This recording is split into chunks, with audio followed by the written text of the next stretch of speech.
As you come up to 10, that is their god. That is 10. That is the hermaphrodite. But if you stop at 9 and you skip to 11, skipping God, then you are a Luciferian. Because 11 is the number of the magician. It's the one step above. Once you have accomplished the tree of life, you are now the magician. You are one above 10. But they're doing it by skipping God. That's the symbolism of 9/11.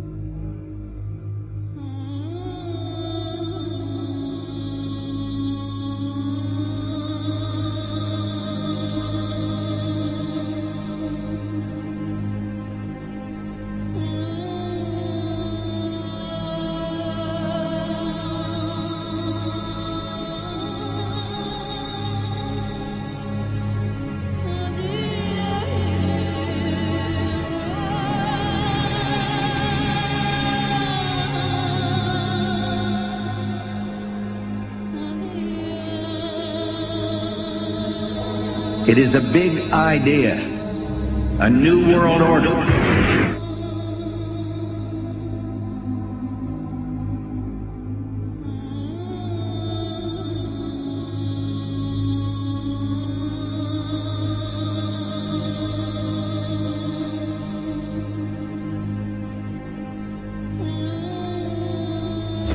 were on assignment. We were supposed to kill 2 birds with 1 stone. In Fight Club, Project Mayhem destroys a giant bronze spherical sculpture. This seems an obvious reference to the sphere at the World Trade Center complex. Trust me, everything's gonna be fine. In a pivotal scene reminiscent of 9/11, we see the destruction of skyscrapers and the change of a skyline. Second anniversary of the 9/11 attack on the World Trade Center, George Bush asked for an $87 billion increase in military spending.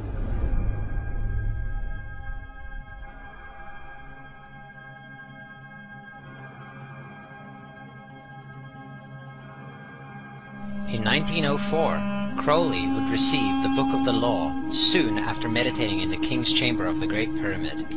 He claimed he had been contacted by a being called Aiwass. Crowley would also use this symbol in his work. Some of its meanings are said to include a reference to the number 77 in Hebrew and a connection to the god Pan. Crowley made this drawing of a non-human intelligence he saw during a ritual. Synchronous 23 has made the connection between Aiwass and the Wizard of Oz, and has further pointed out the similarities between Crowley's grey alien-like drawing and the depiction of the projection of the Wizard of Oz in the film version. The much overlooked theory has been put forward on the internet that when we are looking at George W. Bush, we are actually seeing Aleister Crowley's grandson. I have suggested that this video footage of George W. Bush reading The Pet Goat, coinciding with the start of the 9/11 mega ritual, is in fact a dedication of the 9/11 mega ritual to the great god Pan by Aleister Crowley's grandson.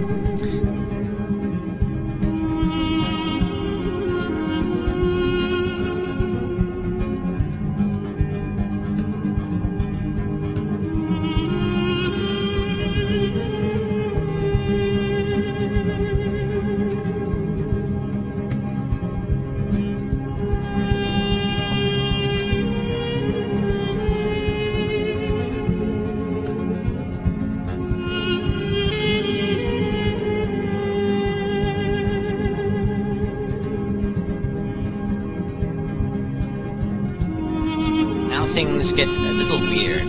This is the 1978 version of The Wizard of Oz, The Wiz.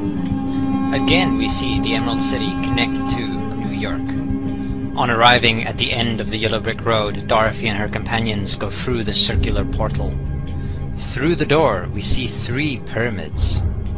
Behind the pyramid shape, in between the pyramid pillars of the World Trade Center, we see the sphere, the representation of the Kaaba.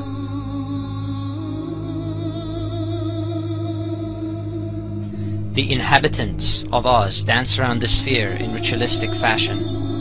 Fashioned in giant letters over the dome of the sphere, we see the word Oz. Oz, symbols of Pan and Aiwass, seen smack at the heart where the new Aeon was ushered in, and and where the Stargate was opened.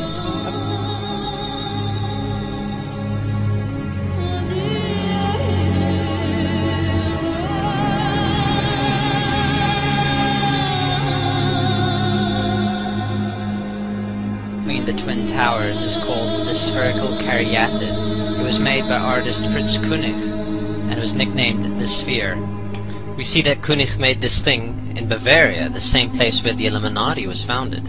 The most interesting fact about the placement of the Sphere at the World Trade Center Plaza has to be that architect and designer of the World Trade Center, Minoru Yamasaki, intended the plaza itself to be a representation of the Grand Mosque of Mecca, the Sphere in particular taking the place of the Kaaba.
So, my friends, it's time you start placing your faith and your dedication to the one and only God, the everlasting creator of everything on earth and in the universe.